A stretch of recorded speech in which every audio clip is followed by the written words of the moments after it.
Hello, gamblers. Before we get into today's show with Vinny Chenz, I wanted to remind everybody to head over to FARGOPoker.com and join me on October 19th. I'll be playing in a no-limit Hold'em bounty tournament at Mohegan Sun. I'm staying the night. We're playing $5 crap, so head over there, sign up. Don't forget to mention Vito19 and get some room rates over there at FARGOPoker.com. And that isn't all. Head to ThanksGambling.com and get some information from Chris from the Art in the Game podcast. We're heading up to MGM Springfield on November 9th for my birthday. It's going to be a party. We're going to have a $100 slot pull. There's going to be tier matching. There's going to be a lot of good stuff. We're going to have all the hard details coming out. But head to that website. Chris has all the information there for you. I'd love you to come out, enjoy some birthday cake, and win, baby. So without further ado, enjoy our show. Warning. The following podcast is for entertainment purposes only. Remember, the first rule of gambling responsibly is to bet with your head and not over it. Ladies and gentlemen, Cousin Vito's Casino Podcast proudly presents your guide to enjoying gambling. And now, direct from the bar, your cousin and mine, Cousin Vito! Whoa.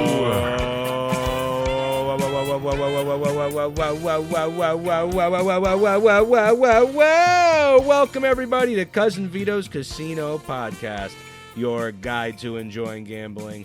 I'm your host, Cousin Vito, and together, we're going to make luck happen at the casino. Thank you for checking out episode number 130, and I'd like to welcome back my buddy, my pal, Vinny Chenz. Vinny, it is amazing to have you back on the show. It's been way too long, Vito. I appreciate you bringing me back. I missed you, man. I know. Last time we saw each other, what was that? Game of Palooza? Was that the last Game of Palooza? I can't believe it's been about 4 or 5 months, and it was a hell of a trip. I had a great time, and definitely appreciate you having me back on the pod to catch up. Oh, it's great to have you back, and your show is like, I love tuning into that every week and hearing your guys' stories because I haven't been able to go to the casino as much anymore. We just said you're a busy man. You got a lot of things going on there, you know. I'm just a 9-to-5 guy that gets to go to the casino every weekend, so luckily I have some free time. Oh, I envy you. I miss the days of the casino every weekend, but I'm getting back there. And that's kind of what our show's about. We have a jam-packed show, and we have a lot to talk about today, Vinny, because I'm heading up to MGM Springfield on November 9th. I don't know if you heard about that. I'm also heading to the Mohegan Sun Resort on October 19th for FARGO Poker. And Vinny, you're on the show. I need your help, man. You've been up to the MGM Springfield. You're a big poker player. I need you to catch me up this week and really prepare me for these casino trips I have coming up. I am here to help. I will be your lifeline. And look, we can talk in depth about poker, but why don't we start by just kind of rehashing MGM Springfield, my opinion of the place, if you don't mind. Okay, yeah, I like that. What we'll do is we'll start out with some MGM Springfield talk. That event's coming up. We got about a little over a month on that one. Then we're gonna get into FARGO Poker today.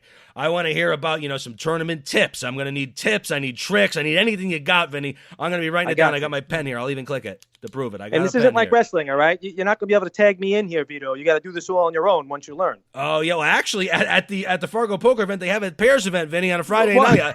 So we could be a tag team if you wanted to. I didn't get the call. Where's the invite, man? I would have been there. I'm going to have to get you. Well, we'll see. We're going to get there. That's for sure. And we're going to round the show out with Cousin Vito's Pigskin Pick'em. It's really an eliminator challenge. And Vinny, we're going to talk football. We're in a pool together. I have this eliminator challenge pool that I'm running here. And boy, it was a war of attrition this week. We have a lot of people knocked out, and we have some big picks to make. Perfect.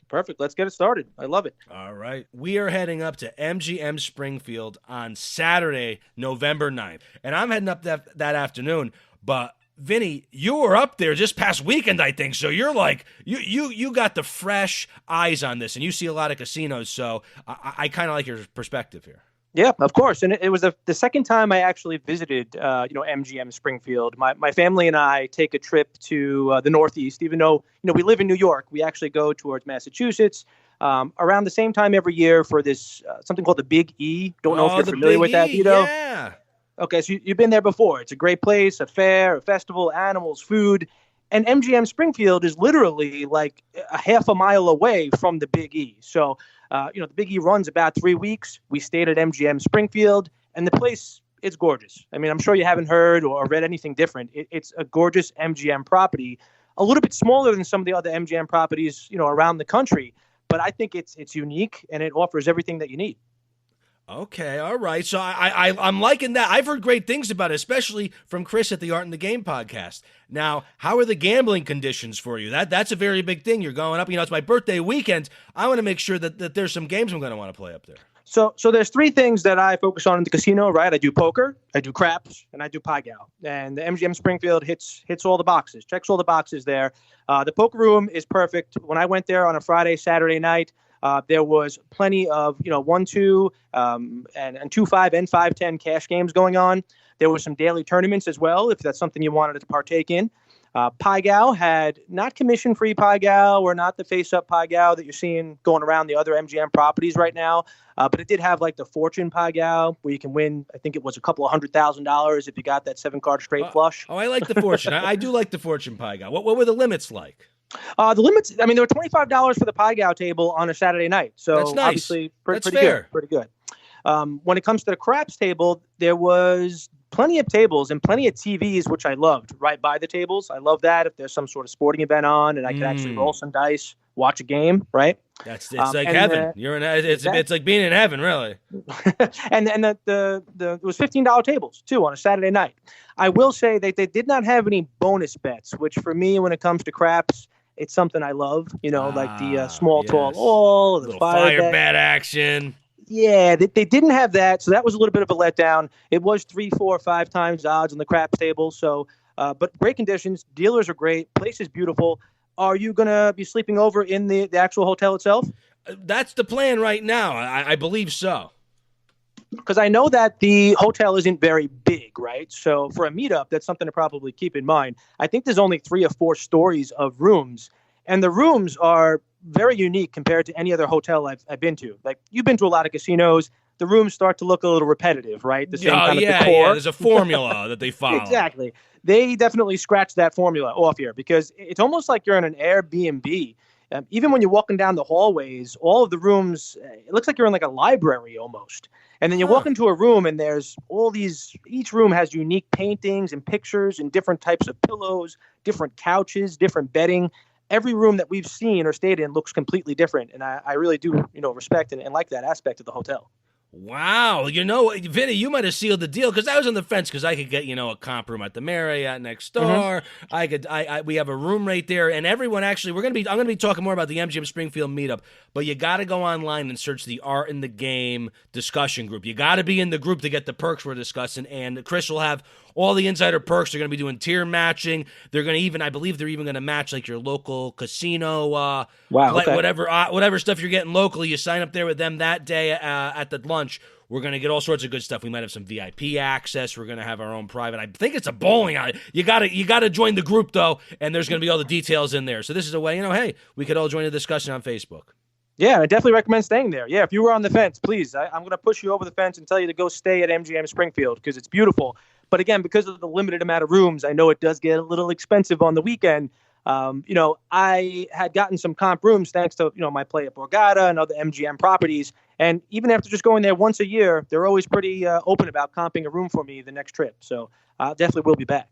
Vinny, but I really got to know, how was the gambling for you? Do you have any good stories? Now you have craps, poker, and a little Pai Gow. Hopefully somewhere in there's a really good story.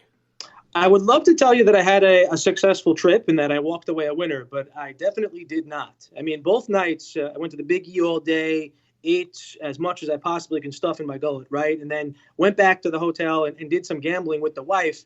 She's always a little bit apprehensive about rolling the dice. She gets a little bit nervous. She's known to roll the dice off the table. She's known to keeps things interesting. She's keeping it interesting. She just gets so nervous. So again, she was with me on this trip. A lot of my poker trips, my casino trips, I'm with some of my friends or by myself. But this time again, went with the family, and didn't want to leave it hanging up in the room alone. So she tried rolling the dice a couple of times and got yelled at 2 or 3 times before she quit. So I will say that it's definitely not her game. What type of? What were they just off the table? You just couldn't get them on that table, or was it back wall type of stuff? When someone grabs the dice for the first time, right? They usually take the dice. What do they do first? They take them off the table. They think that's okay, right?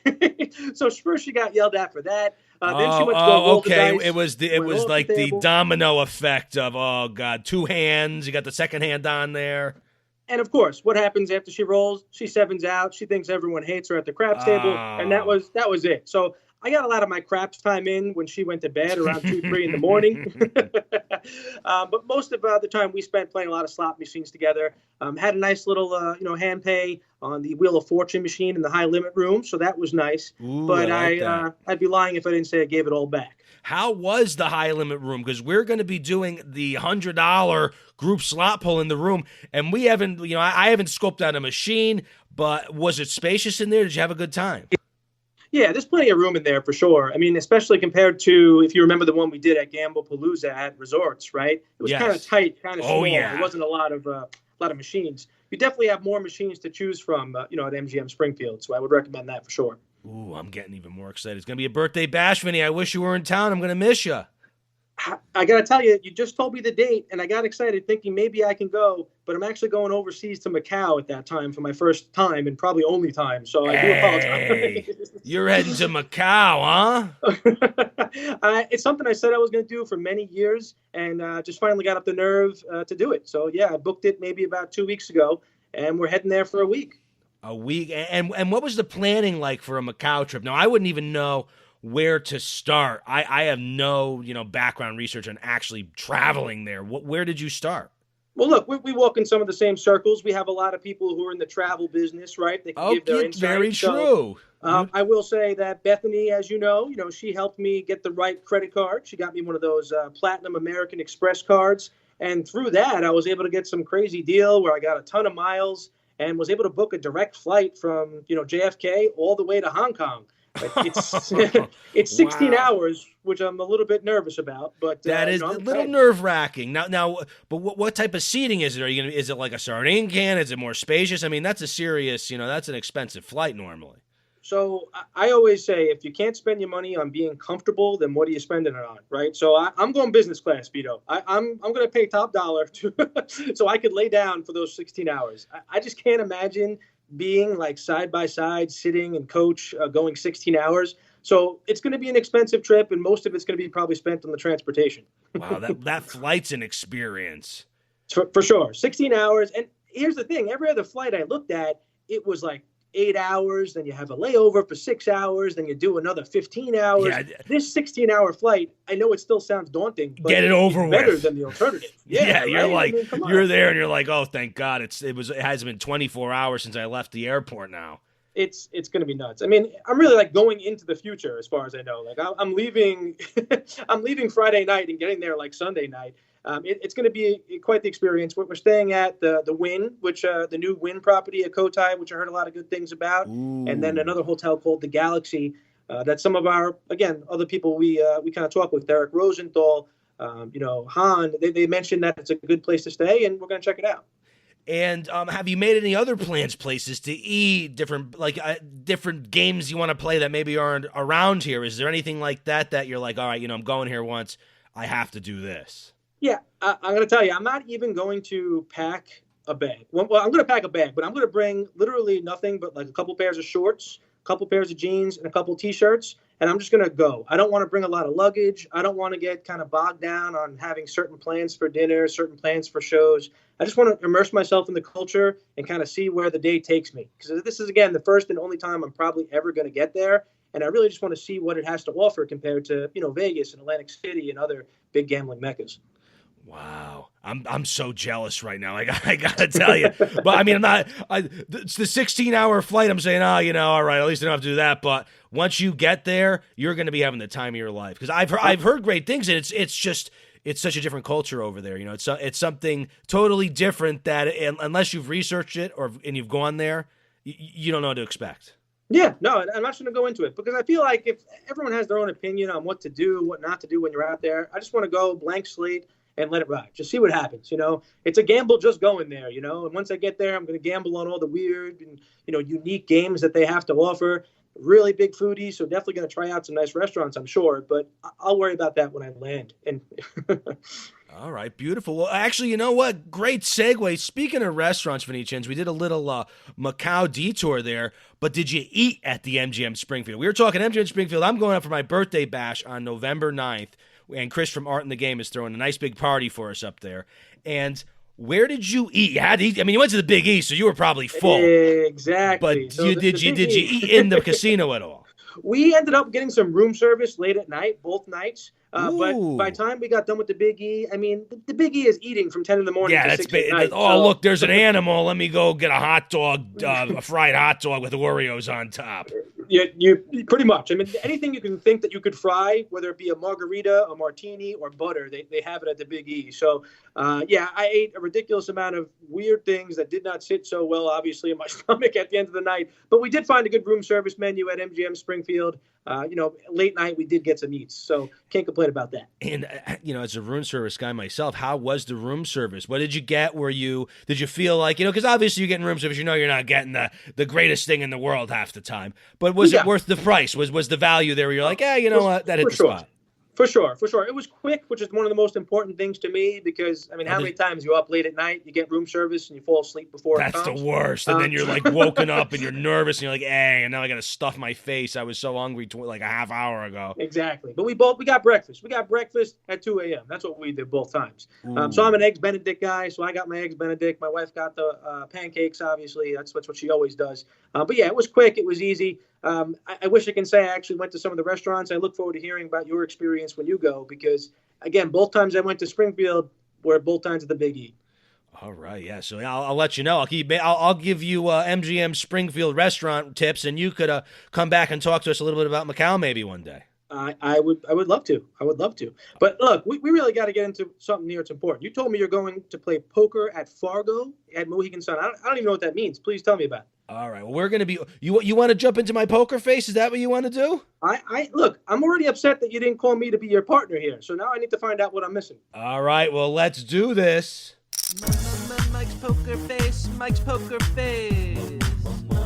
Mike's poker face. Mike's poker face. Mike's poker face. Oh boy, Vinny, I am shaking in my boots. On October 19th, I am heading to Mohegan Sun, and I'm in a No Limit Hold'em bounty tournament. I played a little bit of poker this year. I've been playing some home games, but I'm really hoping you could give me some advice on my No Limit Hold'em tournament at FARGO Poker at Mohegan Sun.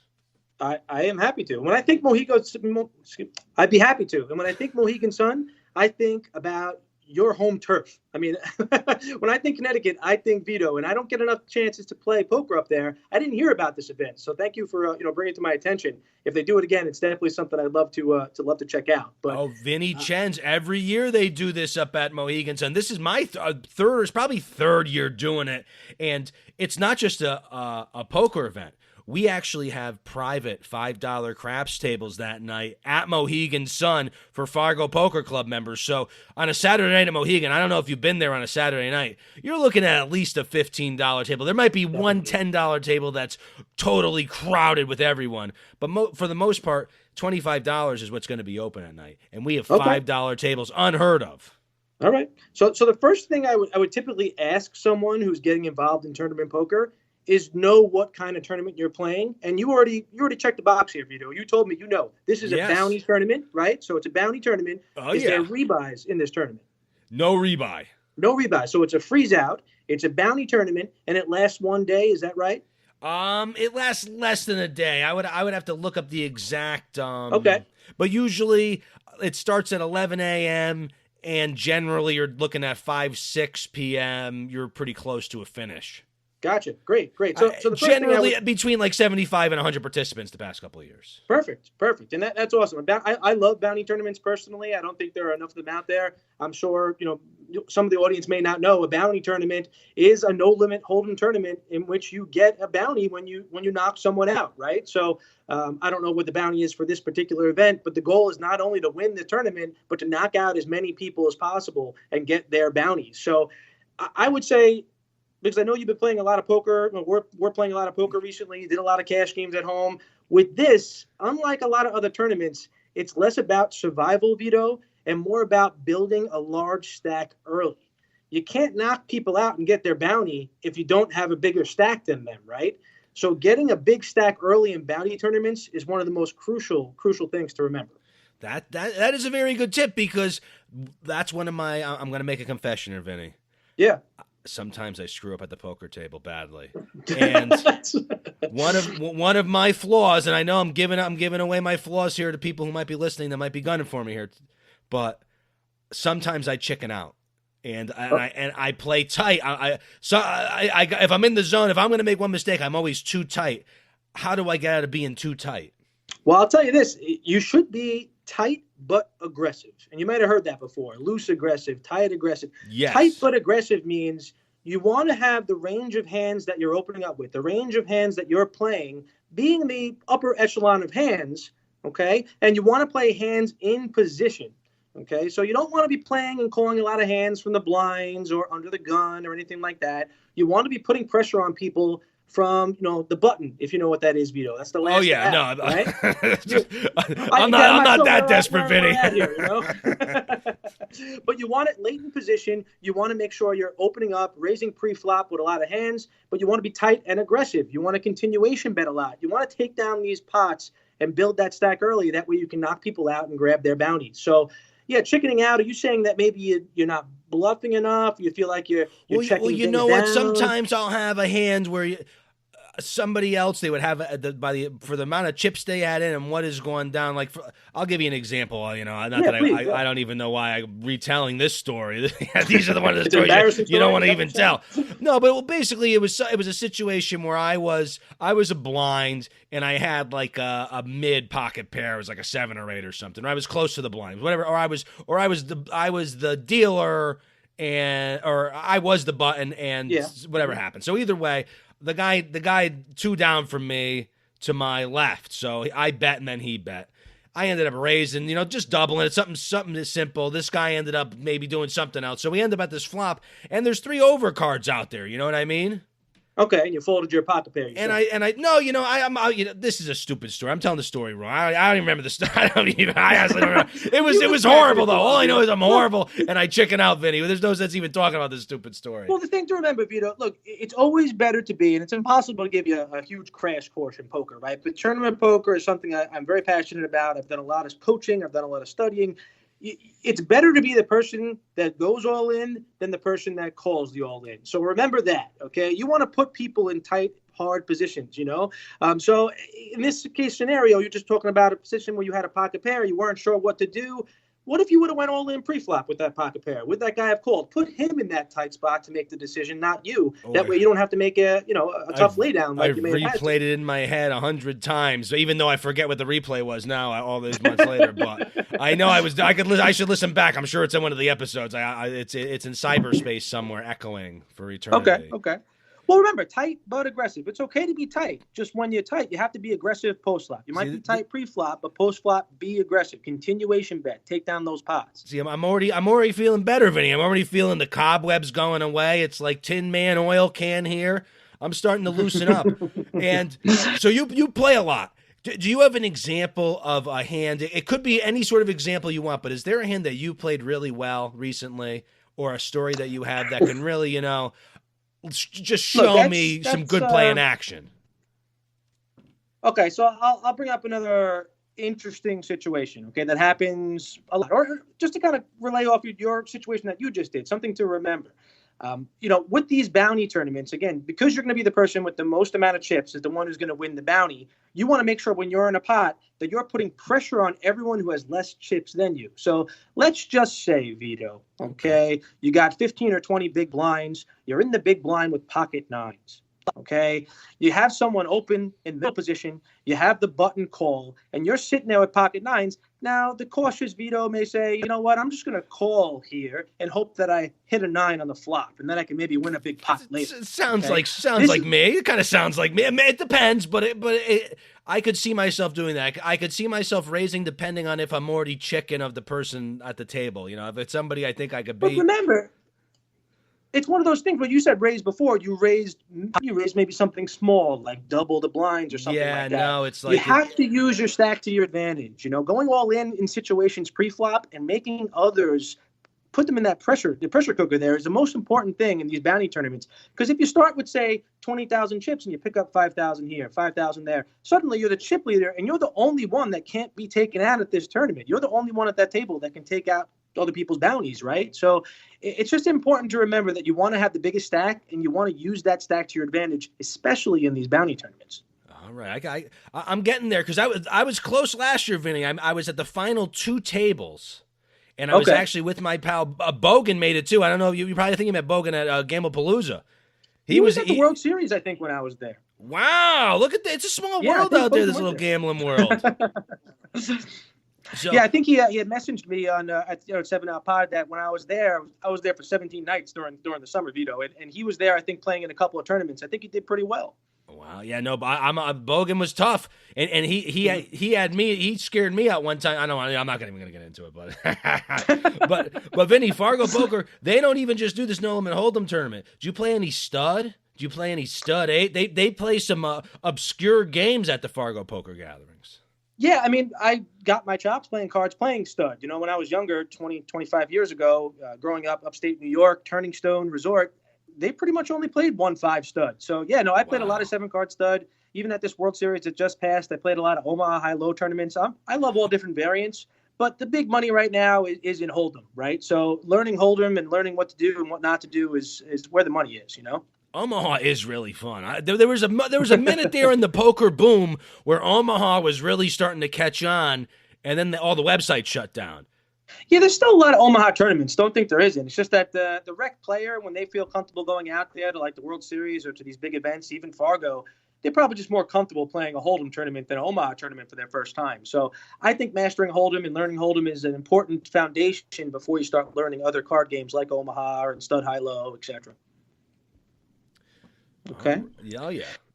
Yeah, if you want. I mean, look, we could talk poker all day here. I know you don't have any hands written out or anything like that, but we talked about, you want to be tight, aggressive. Another thing, Vito, I know from some of your past podcasts I listened to, knowing how many blinds you have and what hands you should be playing with that amount of blinds is very important and something that I think a lot of amateur and novice players don't really recognize. When you have 10 big blinds, you're playing a lot less hands or a lot different hands than when you have 30 big blinds. So there are a lot of different tools that I used and that I recommend, your listeners and you looking at. It's something called like a push-fold chart, or there is an app called Snap Shove. Maybe you heard of that. It basically tells you when you get Jack 10 suited from the button and you have 11 blinds, what you're supposed to do. Are you supposed to push? Are you supposed to fold? Knowing these situations and memorizing these situations, especially make you a profitable player in these quick one-day type tournaments. Yeah, I'm going to have to review. Actually, I purchased the Daniel Negreanu Masterclass when it came out. I got to review that. I have my notebook still. That's actually not bad. I actually took that as well. It was pretty good, right? I honestly felt like, I got my money's worth out of this course for somebody who wants to. I mean, for me, it's not like I wasn't learning from zero. So maybe if I didn't know anything about poker, it wouldn't have been good for you. But I kind of had a grasp of everything already. It was more of a nice refresher, and it was able to allowed you to dive deeper into subjects that maybe he didn't cover as deep as you needed, but now you can be aware of them and look for new things that I wasn't even aware of. Yeah, for sure. I think in that same masterclass, Phil Ivey actually came out with a class as well, which in my opinion is nowhere near as good as Negreanu's. And look, Negreanu obviously very successful, one of the biggest earners in poker history and a great ambassador for the game. I think he does a great job really from novice to someone who's been playing for many years. They can learn a lot from that class. So, yeah, I recommend that for sure. Do you read any books or anything like that, Vito? I honestly haven't read any recently, Vinny. I mean, I'm in the market to pick some up, though. I mean, do you have a good poker book you'd like to recommend? Yeah, definitely. I mean, there are two books that I think any amateur player should use. And again, this is not someone who's just picking up poker for the first time, but someone who's played a lot of home games. They've seen it on TV. There's a book called Chris Moorman's Book of Poker. Chris Moorman is one of the best small stakes, no limit hold'em tournament players out there. Again, Chris Moorman's Book of Poker is one of my favorite books where I learned a lot from. And then Jonathan Little, you may have heard of him. He does some, not master classes, but he has like a training site as well. He has small stakes, no limit hold'em, and how to master it. And I think that's another great book for, again, amateur players looking to get involved. All right, perfect. Well, I don't know why I'm writing this stuff down. I'm recording it, and I can listen. I'm writing it down like I'm like a stupid idiot. I have a piece of paper. I'm writing it down. Oh, my God. All right. Look, you see what we're doing, Vito? You see what we're doing? Just talking about poker with someone else, like finding a friend. Getting a coach is obviously the best thing you can do. I've had a coach for many years. But if you don't have a coach, just get a friend who also knows poker and talk hands out. I know you're having a little trouble kind of remembering the exact hand that you were, from the tournament last year, but I can listen to it. I can push rewind somewhere and it's there. I write down, Vito, every one of the hands I play. That is not an exaggeration. When I'm in a tournament, at the end of the tournament, at the end of the day, I look back at my phone. In my notes section, there's 19, 20 hands that day, and it has in detail, how many chips I had, what exactly hand I had, what was the axe on the flop, the turn, the river. You need to learn from your mistakes. Yeah, well, that's very interesting. That's a lot of hard work too. I'm too lazy. I'm too lazy and distracted, I think, for that. And I don't listen to any headphones or anything. I just sit there in silence. But it's still, I don't even. I should do that too. I take some notes. Sometimes I do for the show. Honestly, when the only thing I remember about that hand, Vinny, is there was a lady sitting next to me, and when I folded, she gasped. That's the only. I don't remember exactly what happened, but I'll never forget her going. Oh, it sounds like a nightmare. This is something you got to relive now until you get your first win. It was horrible. Well, you don't remember the good times sometimes. You remember the bad times, and I had good plays in that tournament, and that was my only mistake. Like even when I went out, sometimes you go out and you're like, oh, I screwed up. But sometimes you go out and you're like, you know what? I can live with going out like that. Yeah, you're going to get cold decked. Your aces are going to get crushed by kings. Your kings are going to get beat by queens. It happens, As long as you feel good about the way you play, when you can look back at it, that's all you can ask for. So many people get so upset and tell you bad beat stories. And believe me, I hate hearing a bad beat story. But they want to tell you how their aces got beat by this or that. You're never a huge favorite in poker, okay? You get aces up against a smaller pocket pair, you're going to lose a lot of the time. It's not like there's a 1 in 20 shot here, So people don't realize how small an edge you really have in poker, especially when you get hands in all the money in pre-flop. And you know what the thing is, though? Part of the game is you have to be prepared for that to happen. And at least for me, I might overthink it, but sometimes when you're making a play, you have to say, all right, what's the odds that this guy from this position has this hand? Is his hand range going to be there? And the only times that they really burn you is when it's something out of left field. And you're like, why would this? I raise pre-flop. Somebody's in here with 2-7 offsuit. Those are the ones. Those are the ones that not to defend us that get mad sometimes, but those are the ones that kill you. The ones where it's like, all right, pocket pair. They caught the set. It's like that's what's supposed to happen. That's what people do with the pocket pair. And you said a good thing there. You started by saying, what hand does he have? And then later on, you said, what range of hands? And I think that's something very important that I'm already seeing a little bit of your poker knowledge coming out there, Vito, because it's coming back. I feel like, live on the show. Years ago, everyone was like, oh, I can tell you exactly what hand you have. And it's not so much about that anymore. It is a range of hands. What hands can they have or should they have in this situation? And what range of hands you should be playing from certain situations. And look, it is a lot of work. Like you said, it's a game of problem solving. It's a game of game theory. Sure, you might want to go there, have some beers and have some fun. That's great. But if you want to be profitable at it, even at the smaller level in these dailies and these 100-man tournaments, you gotta learn a thing or two as you go. I'm trying to remember more. You're too busy right now, Vito, man. You got so much going on. Yeah, well, that's the Fargo Poker Meetup. I'm going to be there October 19th. I know you're busy, Vinny, but if people do want to head over, and I'm going to play some poker, you could clearly, you could probably beat me, but we'll see. Something, maybe I'll be renewed by then. But we're also going to play some private craps that night. There's a Midnight Madness tournament, and there's great room rates. Head over to FargoPoker.com. Vinny, you can get a Mohegan Sun room for under $200 on a Saturday night. That is rare at Mohegan Sun because it's not like some places there's like a lot of hotels around the casinos. Our casinos are in the woods. There's not a lot around there, so under $200 on a Saturday night is a great deal. I've tried to get many rooms at Mohegan Sun and Foxwood, and they always hit me over the head. I can't ever get a good rate. So yeah, $200 sounds great to me. And for those that are going to sign up, and when you sign up, mention Vito19 in the notes. Because basically, Vinny, how this works is there's a $30 fee every year to be in the Fargo Poker Club, and what that does is that provides our bounties for the event. So you don't provide your own bounty. That's a gift from Fargo. That also gets us gets you on the private craps tables. That also gets you into the hospitality suite where we have a cocktail, we have some nuts, we have some fun. So it's really like a family fun. If that's a way, if a poker family tournament, fun. Bring your kids down to Fargo, family, huh? But it's really like a close knit poker tournament where when people get eliminated, every time someone gets eliminated, everyone claps for them when they get eliminated from the NL Holde'em tournament. Okay, that's the type of room it is. It's fun. But what you do too is what I've been doing. First year I didn't do it like a little miser, but you bring a not bust out gift. So when someone you bust you out, you give them like this little gift, like this little thing for busting you out. Like they get the bounty chip, but you give them a little bust out gift. You actually had, I think, Raymer on. Greg Raymer, you had him on one of your podcasts. He gives you a little fossil every time you knock him out of these tournaments. Yeah, Raymer I like that idea. And Raymer ended up showing up. Well, I ended up playing at a table with Fossil Man Raymer at the Fargo Poker, so you never know what's going to happen there. And that Vito, bring it full circle. I got knocked out of the World Series of Poker main event this year by Greg Fossilman Raymer. So did there you go. Really? Oh my God! So we had that's unbelievable. He knocked me out. I played with him many a times, but yeah, he knocked me out of the main event, the $10,000 main event on day 3. It was sad. Unbelievable. Did you get a fossil? I did not get a fossil for him knocking me out. If I would have knocked him out, I'm sure. Right. Yeah, he would have done a lot of fossils. Oh my God. Yeah, okay. Sorry, yeah. I actually was a little more excited for that story than I should have been. I was like, oh my God. I heard you backwards there. I was like, wow. And then I was like, oh, okay. There's always next year. I'll get it back. Hopefully. Well, you should have gave him a Vinny Chenz business card. I don't have a signature card to give away when I got knocked out of tournaments. Hopefully one day I'm recognizable enough where people actually care to get something from me. We'll see. You know, if some weirdo gave me something, I'd probably keep it in my sock drawer for a minute. You know, you never know. I'll be like, look it up at least. Be like, who is this guy? I'd be like, oh my God. I like it. All right, Vinny, are you ready to talk some football? We talk some Fargo Poker. Hopefully everyone comes out and plays with us, but we're in the middle of football season here, baby. A lot's been going on. Do you want to get into some Cousin Vito Pigskin Pick'em? I would love to. Let's do it. Cousin Vito's Pigskin Picks.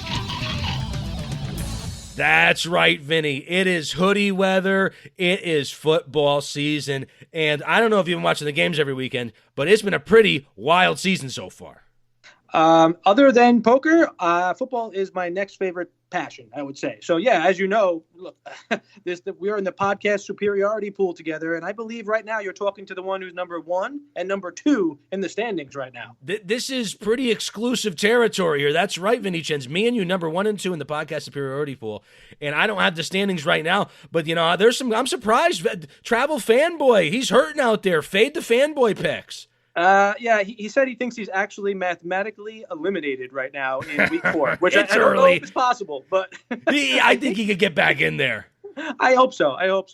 Yeah, look, I thought maybe the way you were talking, I thought you were going to be an underdog coming into this thing to see you in second place, and I think you actually have the most amount of right picks in the podcast superiority pool. I'm pretty impressed, Vito. You know, it's maybe the years of training, Vinny, all paid off for this moment. Because even we were talking about joining the pool together. Sometimes when you're in pools, you don't want to lose. I was like, I don't want to join this pool and get destroyed because it's not like I'm some professional sports bettor where I'm like, oh yeah, I know all the greatest picks. So you figure there is a chance for calamity, but I'm starting to think I'm a genius. Look, we're just a bunch of average middle-aged guys who watch football on Sundays, drink beer, and eat pizza. So I don't think any of us know more than the next guy. Right now, you and I are lucky enough to be on top. Hopefully it stays that way.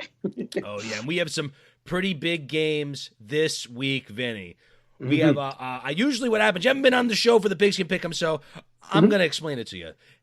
We do a free eliminator challenge on this show. What I do is I put in $1 a person for everybody that signs up. And if you're a Patreon subscriber, and you're a $1 subscriber, I'll double the grand prize. And if you're a $3 subscriber, I will triple the grand prize right out of my pocket. You don't have to pay to play. Are you ready to do some picks here with me, Vinny? Let's do it. Cousin Vito's Eliminator Challenge, where you don't have to pay to play.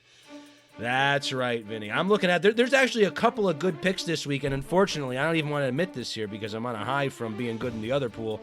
but I lost this week, Vinny. Who'd you pick? Lost. I picked the Rams at home like a stupid idiot. I don't believe in Jared Goff. I don't know what I was thinking. I saw that the Buccaneers were firing on all cylinders, and I outsmarted myself. I could have went with the easy pick, the Chargers beating the Dolphins, but I didn't. And now I'm on the sidelines, and we're trying to determine who I'm going to give all my money to. Look, I think that the Rams were like a 10-point favorite over the Bucs, so it's not like it was a bad pick, Vito. And everyone else was probably on the Chargers. So they were down the whole game. That's the tough part. It wasn't one of those picks where you're like, okay. They lost at the last second. It was like right from Jump Street. I was like, I screwed up. You were behind the ball. I made a big mistake. Like everyone else was probably on the Chargers, if I'm right. I mean, that was obviously the most picked team. There was no way the Dolphins are going to probably win a game all season. Never mind win this week. So look, in another world, maybe the Rams did pull it out and the Chargers didn't, and you would have won the whole thing right away. But unfortunately, it didn't go that way. We are stuck in this world, and we started out with over almost 70, 80 people in this thing. I'm going to get the final count shortly once we narrow it down here. But we're down to like 26, 27 people that are left. And everyone that won last week picked the Chargers. Anybody who picked anything else lost. So yeah, the Rams, the Colts, there was a lot of big favorites that fell to the wayside. Oh, for sure. Yeah, it was a disaster. But this week, I'm ready for a comeback. I'm going to keep picking. And the most popular pick this week is the Eagles taking on the Jets. The Eagles are at home. I haven't picked the Eagles this week. I'm almost convinced I'm going to lock it in right now because I love this. Carson Wentz is one of my dynasty quarterbacks. I've been watching him very closely. And I don't hate the way the Eagles look, and I don't love the way the Jets look, I feel like, most importantly. What are your feelings? Yeah, I mean, I think they're a 14-point favorite, and I feel comfortable laying the 14 points. So if you tell me that in this Eliminator Challenge there's no spreads, I'm it. definitely taking the Eagles over the Jets. One of the biggest bets I have for this whole entire season is Jets under 7.5 wins, and it's starting to look real good. It's looking good. You might cash before the halfway point at this rate, Vinny. The second most popular pick, we have a tie in second here. We have the New Orleans Saints at home taking on the Tampa Bay Buccaneers. You already know what I'm going to say. I'm not touching the Saints. The Buccaneers already destroyed me last week with the Rams. But what are your feelings going in? Is Teddy Bridgewater going to be able to manage this team until Drew Brees comes back? It's starting to seem so. Even though they beat the Cowboys this Sunday night, which hurt me as a Cowboy fan, they didn't score a touchdown, those Saints. Okay, so I do not believe in Teddy Bridgewater. The Bucs can score on anyone with that offense. So yeah, I would stay away from that game if I were you. I am staying away. I'm not doing it again. The next most popular game is a road team. 11% of people. The New England Patriots heading into Washington. I mean, if there isn't a dumpster fire that's bigger than the Dolphins, it would be what's going on with the Redskins right now. And, I mean, they have Haskins there, but other than that, the team is really not looking so hot. I don't even think they know which quarterback is starting this week, and I heard rumors that Jay Gruden is going to be fired by Sunday. So I would definitely stay away from that game. You never know what's going to happen, but yeah, definitely don't want to take the Redskins with the points. Yeah, you can go with the Patriots on the road, but honestly, he didn't look so good, that Tom Brady. He looks a little old versus Buffalo this past week. So One again, day I'm sticking with the Eagles. Father Time will catch up with them. So yeah, I like that too. The Patriots, if I already took the Eagles and I had to take the Patriots, I could do it going into Washington with no spread, but I do like the Eagles more. And we're going to go to one more interesting pick here with 7%, a road team, the Chicago Bears, my beloved Chicago Bears, heading into Oakland, or wherever the hell they're going to play the game. They're taking on the last, we're just going to call them the Raiders. I don't know. The Bears defense, I've been a Bears fan for a long time here, Vinny, and I've lived through a lot of bad quarterbacks, and I think Trubisky might be one of them. But I've also seen a lot of great defenses, and this defense might be as good as any I've seen since the Lovie Smith era, for sure. Look, they're not even saying Mitch may play this week, right? You may be stuck with Chase Daniel again, and I'm not saying that may not be enough to beat Oakland. But I just think there are better options on the board. I didn't even know you were a Chicago fan. You know? Yeah, you know, I grew up, I was an NFL Films kid. They used to have the videotapes you could rent from the store, you know, back when they had the video stores. So NFL Crunch Time, Crunch Course, they used to have all those NFL films with the Sable brothers doing the voiceovers and the epic NFL Films music. And since then, you were stuck. You were a Chicago fan. Yeah, well, you know, because Dick Butkus, Gale Sayers, Walter Payton, the '85 Bears. There was something about defense. I was always attracted to defense. When I played football when I was younger, I was a lineman. I hated offensive line. I hated the offense. All I loved was defense. I just loved watching defenders. Reggie White. So and you know what's crazy is a lot of times a team doesn't just stick with, oh yeah, this team's good at defense and nothing else. The Bears, that's been their way forever. They've always been good at, they're never good at the offense. You never had a high-powered offense. And look, the NFC North is tough this year, but I do think Chicago's defense is obviously the cream of the crop. So, look, between your Cowboys, my Cowboys, and your Bears, I would love to see us meet up in the NFC Championship. That'd be nice. I could live with that. that. For sure. And our new kicker looks okay. So we're going to close out the Pigskin picks here. I think we're all set. I think I'm locking in the Eagles. I know I lost, and I'm done, and it's depressing. But everyone keep on picking, because last year we had some sort of tiebreaker issue. So keep on picking if you've been eliminated like me, because who knows? Maybe some way something crazy will happen, and we'll all be back in this thing. Vito, let me give you one little tidbit. Not a tidbit, but we talked a little bit about bad beats. And I want to tell you about a bad beat in sports that I just got this week, okay? Did a lot of futures bets. I'm big on the futures bets, the over-unders for the season, yardage for players. One of the biggest bets that I did this year was the under in yards for Antonio Brown. And you may say, wow, Vinny, that means you probably are doing great. You're probably going to win. I found out this week that my bet got voided because he didn't play the first week of the season. So I was sitting here, I was counting my money, Vito, because I was like, every time he tweeted something stupid, right? I got, wow, okay, no one's picking him up. He got in trouble again. I'm cashing this ticket. I found out my bet got voided. I am really depressed. Wow, that is very depressing because he almost did. He ended up playing at least once. It's not as if he didn't play the whole season. No, he played week 2. He just happened to be out. It's like he played. Yep. Had to play week 1 was apparently the bet on the site, and I didn't see the small print that said he had to play print. week 1. So that's my bad beat right there. Oof, that is a brutal one. Well, hopefully, this week you make some good ones. And Vinny, I'm looking at my clock here. I want you to be able to go have some dinner, have some fun. Look at me. I got to go read some poker books, study. I got a lot of things on my plate here. But I wanted to thank you for coming on the show this week. I kind of feel like that. You were almost like the encyclopedia I needed. You got me all revved up for my birthday bash at MGM Springfield. You helped me shake the rust off with some poker talk, and we had a nice guys football talk here. I'm missing this. I think we need to do this more often. I'm here whenever you need me, Vito. I'm sitting in the office all night at my desk, and I got nothing better to do. So oh my God. Are you hiring? It's after hours, Vito. It's after hours. Okay, I can live with that. Well, Vinny, I don't know if it's me, you, the office phone, the Pigskin Pick'em, MGM Springfield, or this great Fargo Poker tournament coming up, FargoPoker.com. Use promo code Vito19.